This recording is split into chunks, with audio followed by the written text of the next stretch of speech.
Press the bell icon on the YouTube app and never miss. Hi students, एक बार फिर से मैं आप सभी का सेमिनरी क्लासेस में स्वागत करता हूं। तो बच्चों, अब तक हम लोगों ने पॉलिटिकल पार्टीज़ के कुछ टॉपिक्स को पढ़ा था। जैसे हमने पढ़ा था पॉलिटिकल पार्टीज़ किसे कहते हैं, तो मैंने बताया भी था group of people who come together to contest election and run the government. उसकी ज़रूरत क्या है और उसके सिस्टम कितने होने चाहिए। तो one party system, two party system और मल्टी पार्टी सिस्टम हम लोगों ने पढ़ा था। अगला हमारा टॉपिक होगा नेशनल पॉलिटिकल पार्टीज़। तो नेशनल पॉलिटिकल पार्टीज किस बला का नाम है, आइए जानते हैं। देखिए, जितनी भी डेमोक्रेसी होती है दुनिया में और जहां फेडरल सिस्टम फॉलो किया जाता है, तो वहां दो प्रकार की पार्टीज देखने को मिलेगी।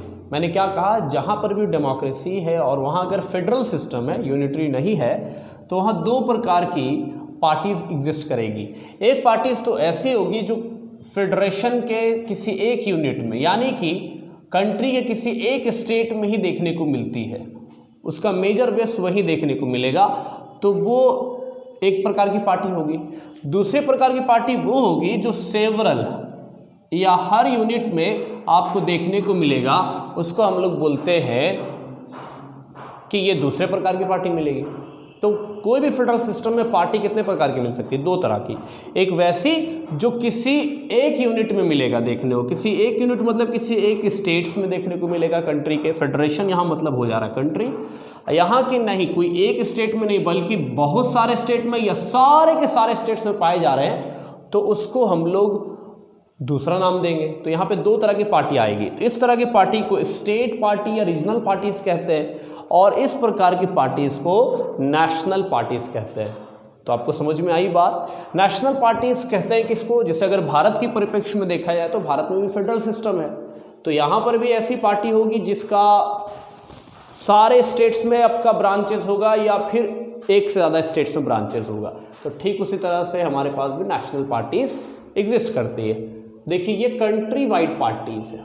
कंट्री वाइड पार्टीज मतलब कंट्री के अलग अलग हिस्सों में आपको देखने को मिलेगी। कंट्री में बहुत तेज़ी से फैले हुई, हर जगह आपको देखने को मिलेगी। जैसे कांग्रेस, बीजेपी, ये दो कंट्री वाइड पार्टीज़ है। और भी कंट्री वाइड पार्टीज़ है जिसके बारे में हम लोग आगे पढ़ेंगे डिटेल से। अब इनकी बात आगे क्या है कि इनका हर स्टेट्स में आपको यूनिट देखने को मिलेगा। जैसे कांग्रेस का देखिएगा झारखंड में, बिहार में, दिल्ली में, हर जगह उसका ऑफिस है। बीजेपी का भी ठीक उसी तरह हर जगह ऑफिस है। लेकिन वो लोग जो काम करते हैं वो नेशनल लेवल पे पार्टी की तरफ से जो डायरेक्शन आता है उसके अनुसार वो काम करते हैं। खुद से अपनी मर्जी से जो दिल में आया वो नहीं करते। तो they work according to the direction of national level. तो नेशनल पार्टीज भारत में है, उसके बारे में हमने क्या बात समझा। पहली बात कि वो कंट्री वाइड पार्टीज है, हर जगह मिलेंगे। दूसरी बात क्या है, units in various states, her states में यूनिट मिलेगा आपको। लेकिन ये लोग काम किसके करते हैं, जो नेशनल लेवल पर डिसाइड होता है। हर घर में ऐसा होता है कि कई सारी फंक्शंस वगैरह ऑर्गेनाइज होते हैं, बहुत सारी चीज़ें होती है, हर कोई कुछ ना कुछ बोलता है, लेकिन फाइनल डिसीजन घर के किसी हेड या गार्जियन का होगा, दादा दादी, नाना नानी या फिर पिताजी माताजी। तो ठीक उसी तरह से ये सब चुनिया मुनिया हर जगह ब्रांचेस देखने को मिलेंगे, लेकिन वो ब्रांचेस जो बात बोलते हैं और जो डिसीजन लेते हैं वो नेशनल लेवल के अनुसार लेते हैं। सारी पार्टीज़ को एक जगह से रजिस्ट्रेशन रिकॉग्निशन लेना पड़ता है, उसको एक संगठन से जिसका नाम होता है इलेक्शन कमीशन, चुनाव आयोग। यही सारी पार्टीज़ को अपना रिकॉग्निशन देती है। जिसको रिकॉग्निशन दे दी उसको रिकॉग्नाइज पार्टी बोलते हैं, जिसको नहीं मिली तो अनरिकॉग्नाइज पार्टी हो गई वो।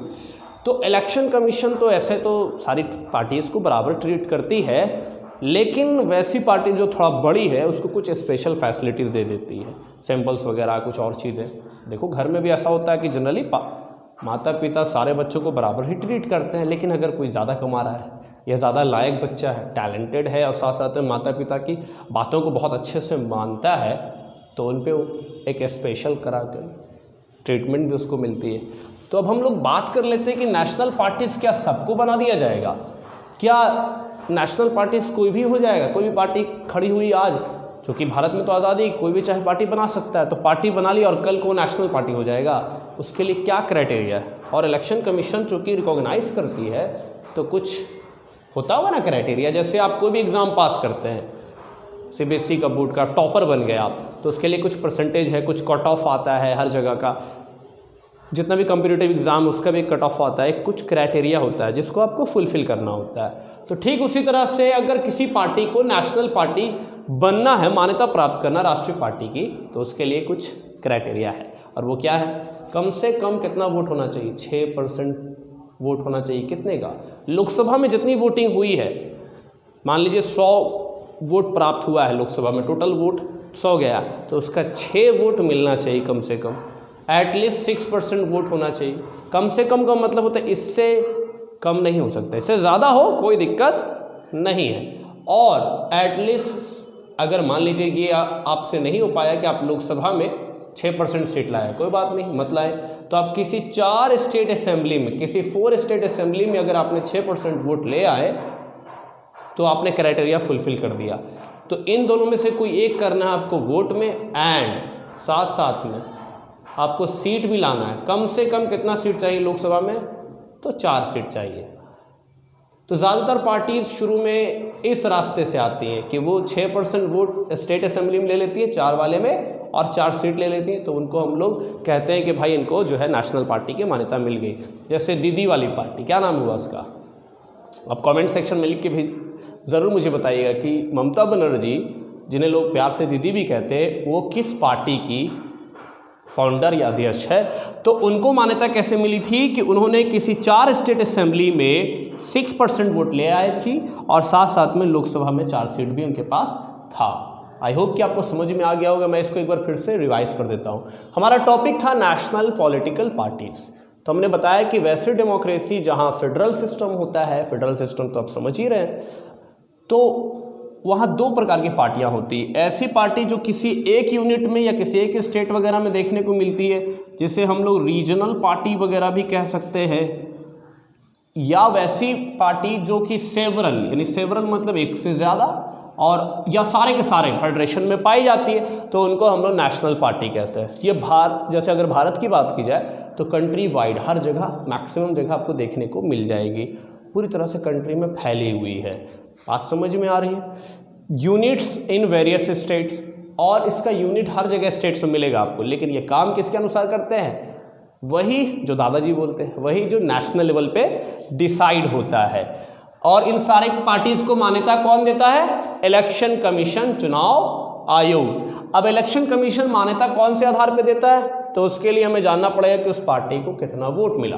कितना वोट मिला? कम से कम 6% वोट मिला लोकसभा में, या अगर किस्मत ऐसी नहीं हो कि 6% लोकसभा में मिला तो कोई बात नहीं, किसी 4 स्टेट असेंबली में भी अगर वोट मिल जाता है, कितना वोट? 6%, तो आप क्वालिफाइड हैं, बेहतर है। अगली बात कि सीट्स भी चाहिए। कम से कम कितनी सीट चाहिए? 4 सीट चाहिए। कहाँ? लोकसभा में। अगर आपको 4 सीट मिल गया कम से कम, और ये भी दोनों क्राइटेरिया फुलफिल होना ज़रूरी है। वोट्स में या तो ये और ये दोनों कंपलसरी है, तभी आपको कंप्लीटली नेशनल पार्टी का दर्जा मिलेगा। लोकसभा में आप 6% ले आए और ये ले आए 4 सीट, हो गया, क्वालिफाई हो गया। मान लीजिए लोकसभा में नहीं लाते हैं, 6% यहाँ स्टेट असेंबली में लाए और यहाँ 4 सीट भी लेके आ गए, क्वालिफाई हो गया।